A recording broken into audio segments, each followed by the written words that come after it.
Hi, it's Alaska Granny. I'm out of my granny camp, which is my Alaska off-grid cabin, and it allows me to spend some time reflecting over some of the events that have occurred over the last few months. As much as I think that I'm prepared and I try to think of all the scenarios that could happen, I was completely flabbergasted by how quickly the pandemic of coronavirus and COVID-19 spread throughout the world.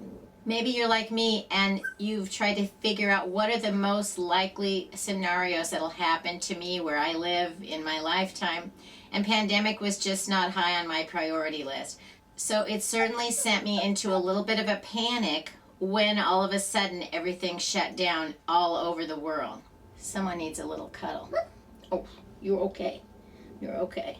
So now that things have calmed down a bit, places have reopened, it's given me some time to reflect over how did I react when I got the word that everything was closing down? What did I do that I found to be successful? And what do I hope to learn going forward? Because they keep saying that this pandemic is coming back, things are starting to close down again, and we don't want to be caught off guard again. So what have I learned from that I hope to do better in the future? Even though I have lots of supplies and I feel like I'm prepared, there's always one more shot for survival shopping. What was the one more stop that you could make, that you could fill in any blanks you have before who knows what's coming, how long it will last, how long you'll need to rely on the things that you already have. Grocery stores were jammed. You couldn't even get into the parking lot. I don't belong to a membership warehouse, but the one near me, people were standing outside in the snow for 2 hours just to get in to get a chance to see if anything was left. So my strategy was to think about the stores where people didn't rush. They're all running out to try to get the cheapest items, and I wanted to go to a store that had the items that I wanted, and so I went to the drugstore, like a Walgreens or a CVS, and to the hardware store. The drugstore and the hardware store may not be the least expensive way to gather up the things that you need, but they can certainly fulfill all of the categories that you need. Get an additional supply of food, tear open and eat, shelf-stable milk, boxes of cereal, granola bars, soups, chilies, anything that you can find that's simple to eat that you don't have to prepare, cans of nuts, dried fruits. Those were the food items that I chose when I went to the drugstore. You can also get bottled water, toilet paper, sometimes there's still paper towels, maybe you can still find some cleaning supplies. Those things were gone immediately from the big stores, and many places have still not even come back. Months later, I've still not seen any Lysol spray, Clorox wipes, hand sanitizer. Some of the items that I had on hand, I was thankful I did, but it's just been impossible to try to get more of those things. Another item you can easily get at the hardware store or the drugstore are garbage bags. And don't forget, hardware stores also have cleaning supplies. They also have things like shop towels for, like blue paper towels for cleaning in your garage.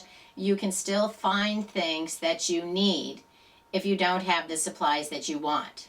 If you have pets, grab some extra pet food, maybe some treats, if you don't have a sufficient supply at home.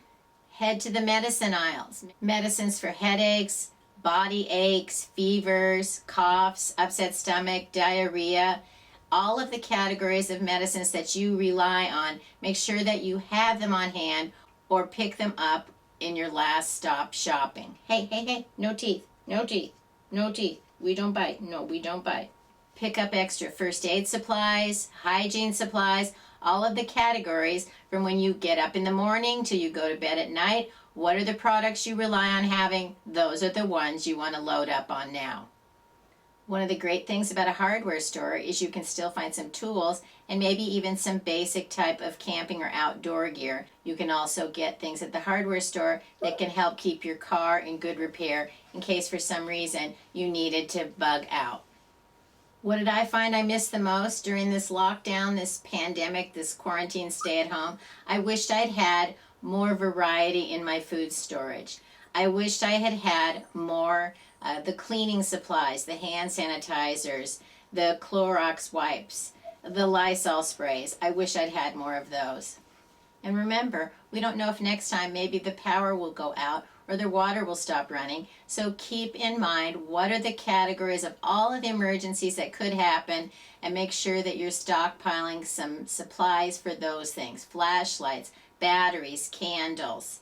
We know many places in our country on an average day that water isn't safe to drink. Know how to boil water, but also have ways to filter it if you don't have the access for a way to boil your water. I like to keep my barbecue tank, the propane tank, full. I keep an extra one for emergencies.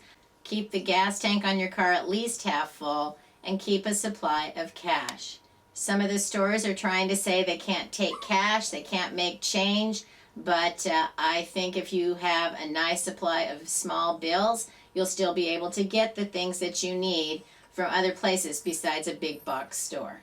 Don't hesitate when you see the warning signs. Make your last trip count before it's unsafe to go out or there's nothing left. Don't rely on stock on hand you noticed in the store a week ago, a month ago. It may not be there tomorrow or even this afternoon. So you don't want to wait so long thinking there's plenty of time, I don't need to stock up. Don't be a victim of normalcy bias that I'm in my home, everything is okay, and I'll be safe. Think about the categories of supplies. What do I need to stay safe in my home? What do I need if I have to leave my home? Because it's always a possibility due to earthquakes, hurricanes, tornadoes, forest fires. There's a lot of reasons we may not be safe in our home, and we have to have a bug out bag, our car full of gas, and be ready to go and have an idea of where you could go and how you would get there. If we try to imagine the different scenarios and how we would cope with it, it helps us be prepared and not scared. We don't want to be scared in an emergency. We want to have the confidence that we've prepared the best we can, we have an idea of what we can do, and we're going to make the best of whatever situation comes our way.